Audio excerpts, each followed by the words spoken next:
Hi guys, welcome to my channel, welcome to another video. Welcome.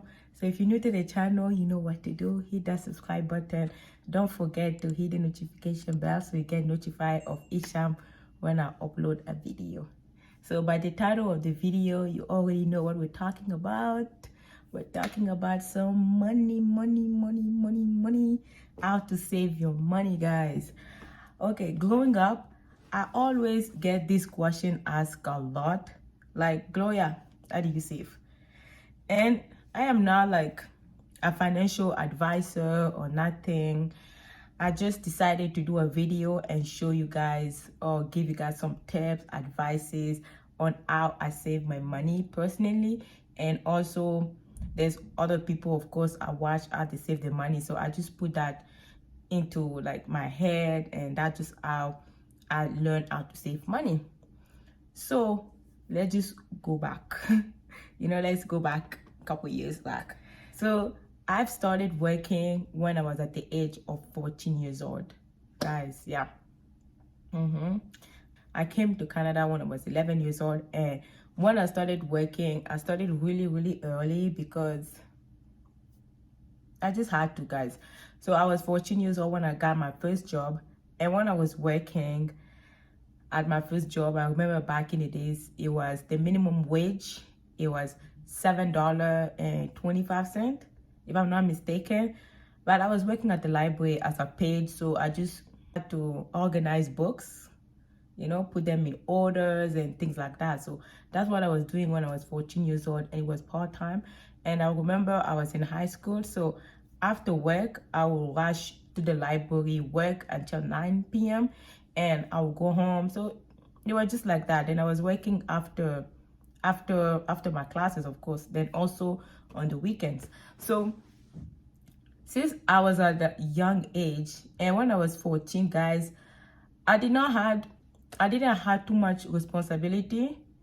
I just had to make sure that my phone bill was paid, and also I had to pay for my school fees and things like that. So, and my bus pass. So I was not paying rent, but since I was responsible of my school fees, my bus pass, and my phone bill. So all the other things I was not responsible of. I already knew how to manage my money at a young age, so thank God. And what I used to do is, each time when I used to get money, I was not the type of person to go and waste it. No, I wasn't like that. So I would get my money, and at the time, since it was like $7 an hour, my money was coming. It was not even that much. It was maybe like $350 I would get after the 2 weeks, something like that. So I always make sure I have like 10% or even more sitting in my bank account. So I already had that habit when I was 14. So whenever I get money, I always put it on the side. So that's why until today, I'm in my 20s, I have that mindset. So when I get money, I always take 10% or 15%.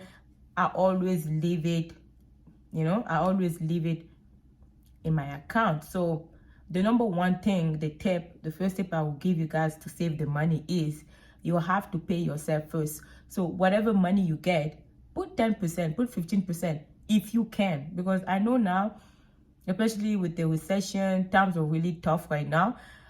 If you can put 10%, that would be good. If not, you put 5%. But you always have to make sure you're giving yourself money first, or you're paying yourself first before you pay other bill. Because that one, it will make you automatically, you'll be responsible of your own bill before other bill. I don't know if you guys are seeing where I'm coming. So whatever money you get, you put a percentage on the side. And in Canada, because I live in Canada, we get paid every 2 weeks. So each 2 weeks, when I get paid, I always have that habit. Put 10% beside. So that's one of the first thing you have to do, is to pay yourself first. Yeah. So the second advice I will give you guys is you have to learn how to budget your money. A lot of people, they don't know how to budget their money because they don't know how to spend their money. So when you have to know when your money is coming in and how much is coming out. So let's say if you get paid $100, $100 is coming in. You have to know how much is getting out. So if you're trying to buy something that is $150, and if that thing is not a need, it's just a want, you don't want to take like 110 and remove it. It will not work, you know. It does not work because you just have $100.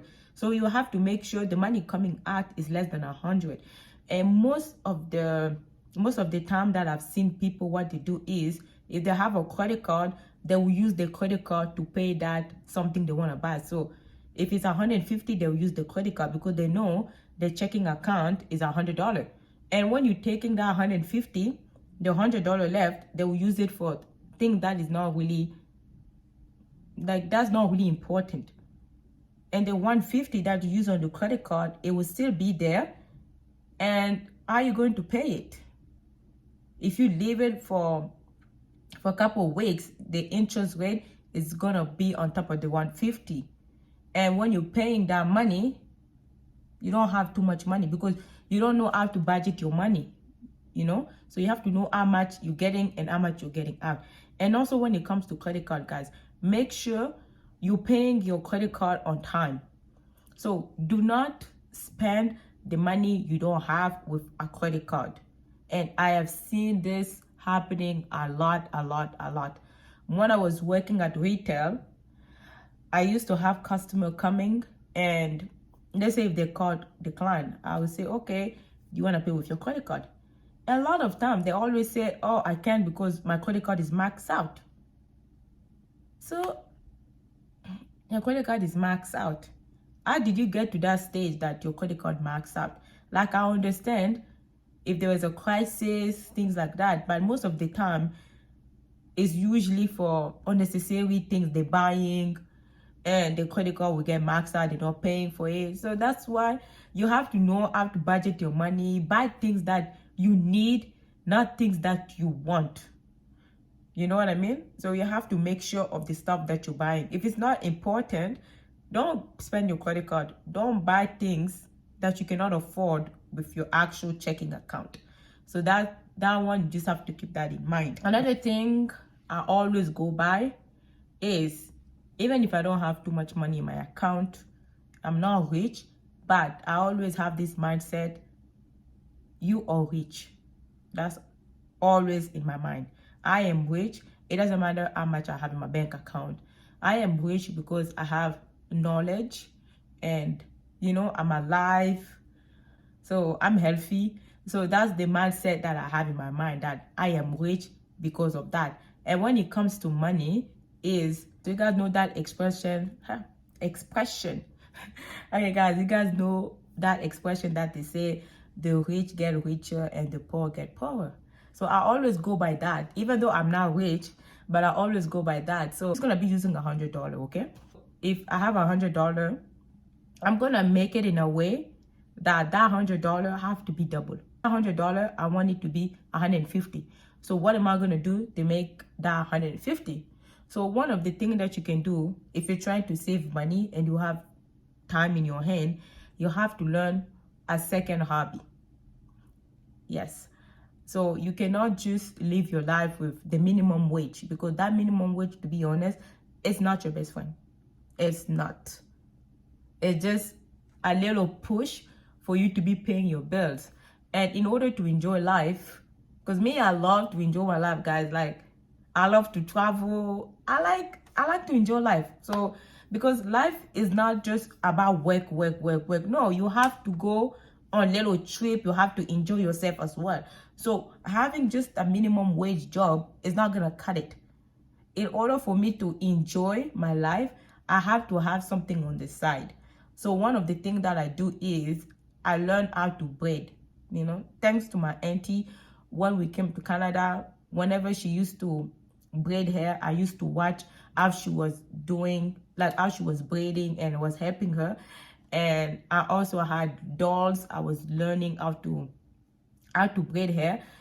And thank God I did all of that, because now that's my second income. So I do hair when I have my free time, when I have my day off. So that's what I do. And that money that I get, of course, I always take 10% off. That's the money that I use to budget my my other spending. So that would be my want. Yeah, so that spending is my want and not my need, because I just want those things. So if I want to buy myself a pair of shoes, I'm gonna use that money, because that money is an extra income for me to buy the things that I want, not I need. And even when I buy the things that I want, I have to know how to budget it.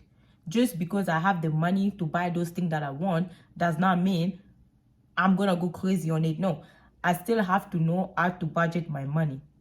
So keep that in mind, guys. So the other things I want to talk to you guys is little money that you get, it matters. Yes. If you don't know what I'm talking about, let's say when you're cleaning your room. If you're cleaning your room, when you find those little money like $2, $1, you know, put it in a piggy bank. You're not old enough to get a piggy bank. Everybody should have a little piggy bank in their house. And me, I'm not ashamed of that. I always thought piggy bank is for kids, but no. You have to have a little piggy bank in your house. So if you're cleaning, let's say you found like $2, $1, 25 cents, it doesn't matter how much you found. You put it in that piggy bank. Because sometimes when we wear clothes, then you know you're cleaning your clothes, you find some money. That money, put it in that piggy bank and just don't touch it. And you'll be surprised in 1 year how much you're going to collect in your house just by cleaning your house, finding little money in your pocket. And I will show you guys my piggy bank. So this is what I have. This is my piggy bank. And oops. Okay. Yeah. I remember this piggy bank, I had to glue it all around.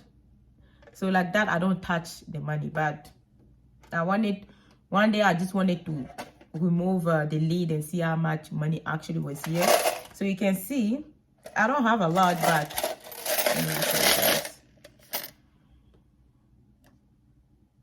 you guys see?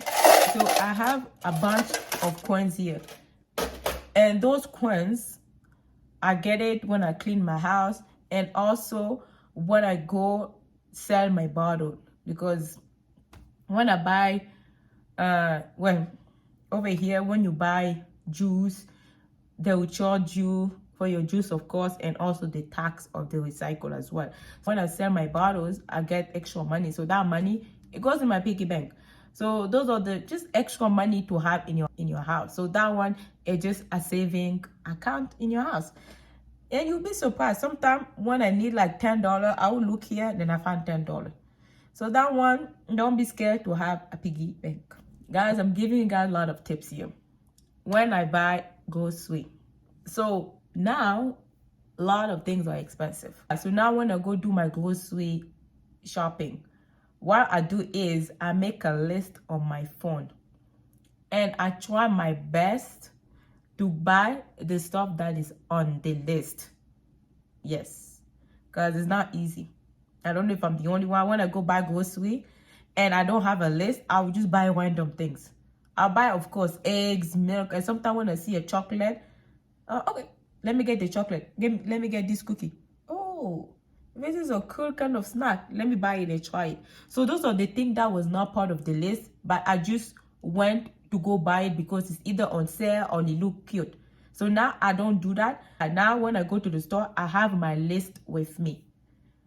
I go by that list. And when you have a list, guys, you're going to spend less. You just have to behave yourself. That's just all I have to say. Behave yourself. Go by the list. Get what you have to get and get out of that store. The sooner you get out of that store, the more money you save it. So make sure when you're going to go buy grocery, you just have a list with you. Okay? So like that, you'll be saving money. Trust me. Have a list. Okay? So another thing would be for your bank. Me personally, when it comes to bank, I don't know a lot. Like I know a lot of bank, but I don't know how much the interest rate is or that blah, blah, blah. That one for the bank. You have to call your bank and see what kind of bank is good for you. Some bank have saving account, and those saving account, it will give you interest rate you will get with the money that you're saving. So if you're saving money, don't just save your money in your bank. No. Talk to your bank and ask them what kind of saving account you can have that will give you little extra money. Meaning, if you have like, let's say $2,000 in your saving account, some bank will give you an interest rate. Maybe at the end of the month, they will add maybe like $2 or $1 in your bank account. Those little things, it actually adds up. So it's always good to have a saving account that you can get little money on top of that money. You know what I mean? Instead of just the money sitting there. Make sure to talk to your bank. And there's one bank that I really, really love, and I want you guys to go and check it out, especially if you're in Canada. I don't know about other countries, but I know in Canada, we have this bank. It's a small bank, and this bank does not have a branch because it's an online banking. And that bank, you don't pay no monthly fees, nothing. There's no annual fees as well. And the bank is called Tangerine. I'll put the name right here, and I'm also going to leave the link down below in the description. So I love Tangerine. I've been having Tangerine for almost 2 years now. And my friend want to give my friend advices and tips on how to save money. I always give Tangerine, because Tangerine Bank is an online bank. You have it on your phone. You download it on the app, and it's free. I already told you guys, it's free. You don't pay nothing. So what you do is you just go on the Tangerine website. You sign up, and when you sign up, they will send you a card. So the actual card, they'll send you a card, and then that card, you can use it at the store to buy your stuff, and also you can set up your bank account on your phone, so you can have your checking account and your saving account.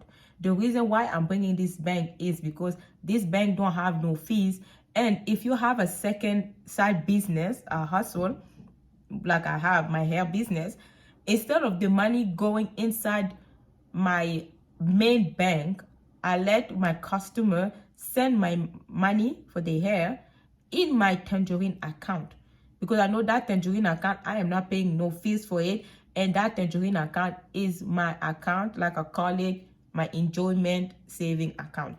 So when you have this Tangerine, you open a checking and saving.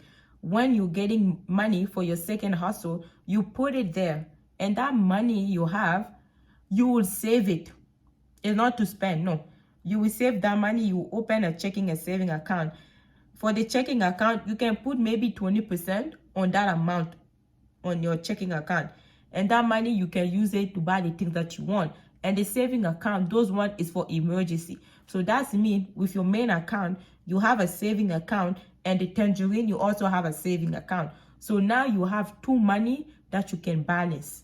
And when you want to travel, you can just balance it out. You take a little bit on the Tangerine account, and you're also going to take a little bit on your saving account. And who knows, your piggy bank, maybe you're going to find some money. Like Tangerine, I never knew about Tangerine. I did my own research because I wanted my money to go in a separate account. You can go and download Tangerine. Go do your research. Tangerine is a really great account, especially if you have kids.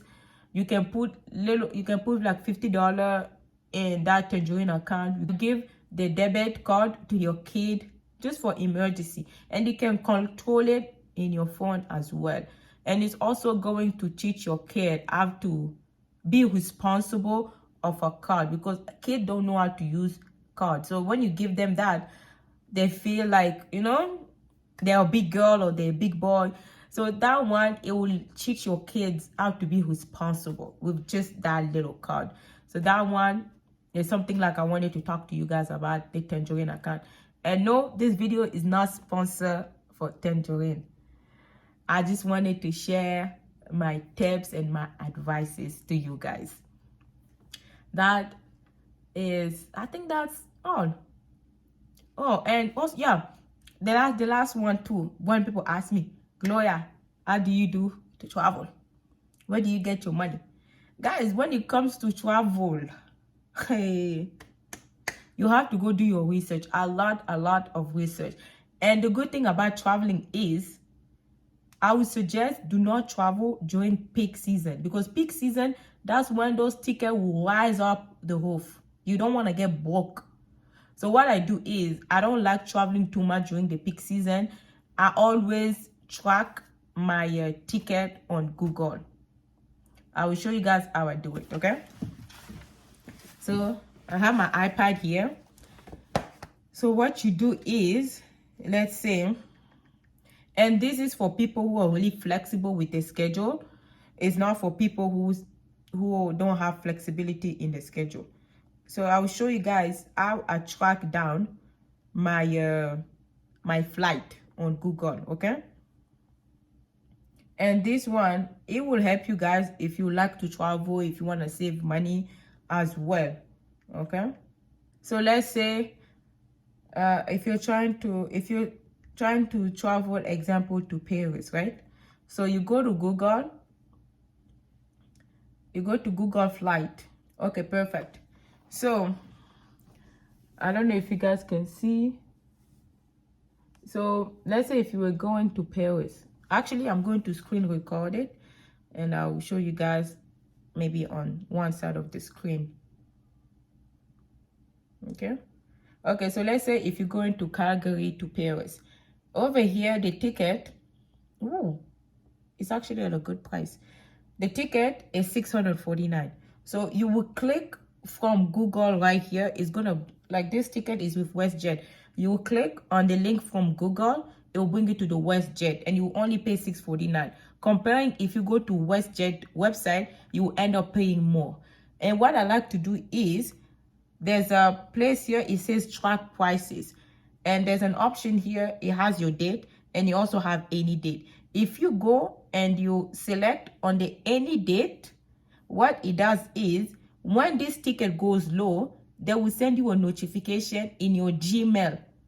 And I've noticed they usually send notification at night time, like 11, 12. That's when they will be sending notification. So when the notification comes, lots of time this ticket goes down, and this is the best time to go ahead and book those tickets, because you can get it for cheap. I've done it with Vancouver, with Cancun. Sometimes I even see Cancun fly here for like 300, 400. So this is something I would recommend you doing, using Google Flight to track your ticket, okay? That one, perfecto. So I guess that is all. If you guys have any question, please put it in the comment. If you think this video can help somebody out, guys, share this video. I'm talking to you as a friend, as a big sister. If nobody told you about this, that's why I'm making this video, okay? So that is all. I hope you guys enjoyed this video. If you like it, please don't forget to subscribe, like. Don't forget to hit the notification bell. Until next time, guys, peace.